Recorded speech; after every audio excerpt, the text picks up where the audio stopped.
Hope Jada says, this role seems really intense. Was it ever difficult to disconnect yourself from the character once shooting wrapped? Yeah, I guess. I mean, I worked on it for a long time before we started shooting as well, and I was thinking about it a lot. And you know, it's one of the jobs I've kind of, because I couldn't really get out of my hotel as well when I was shooting because there was always people outside. I did kind of stay, I guess, sort of in character the whole time. I mean, when I got home after work, I was kind of obsessed with it, and I liked working on it in the evening. It's one of the most satisfying jobs I've ever done, so I guess I kind of always brought my work home as well. Amy wants to know, what was it like having James Bond as a father? Yeah, when they first cast Piers, I was like, you know, it's an intimidating prospect, first of all. And I don't know, he's like I had no idea what to expect from him at all, and he ended up being really down to earth, really nice guy. But he's got like massive confidence as well, like unshakable confidence, and so it's kind of perfect to play the dad in it, because Tyler is just constantly trying to break him down all the time and can never make even a dent in his armor. So it's good seeing this guy who's just like really solid all the time. Kasia from Poland writes, would you ever consider playing James Bond? I don't know. I don't know if I'd be capable of it. Like, I think you need to be pretty fit for that. This is from Trina. This was your first time doing a love scene in Remember Me. Were you nervous about that at all?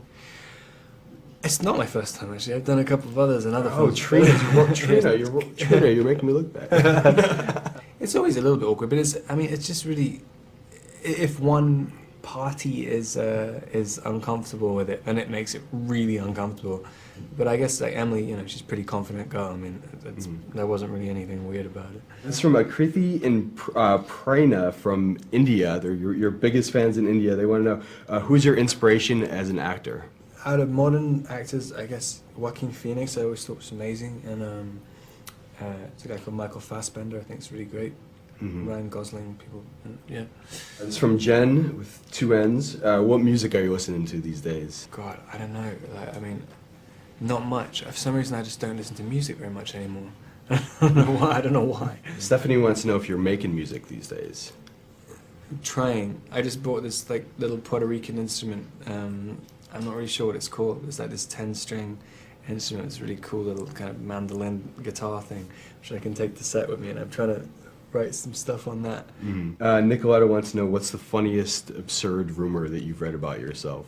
There was this one in this Australian magazine saying I was pregnant like a year ago, which I thought was really great. But I mean, I try and avoid reading them now because I always feel like I need to argue against them, and it's a bit sad, like knowing the headlines about yourself. It's just like I like them to be a surprise. Monique from New York wants to know if you'd ever do a comedy. Yeah, definitely, I'd love to. But again, it's like really difficult.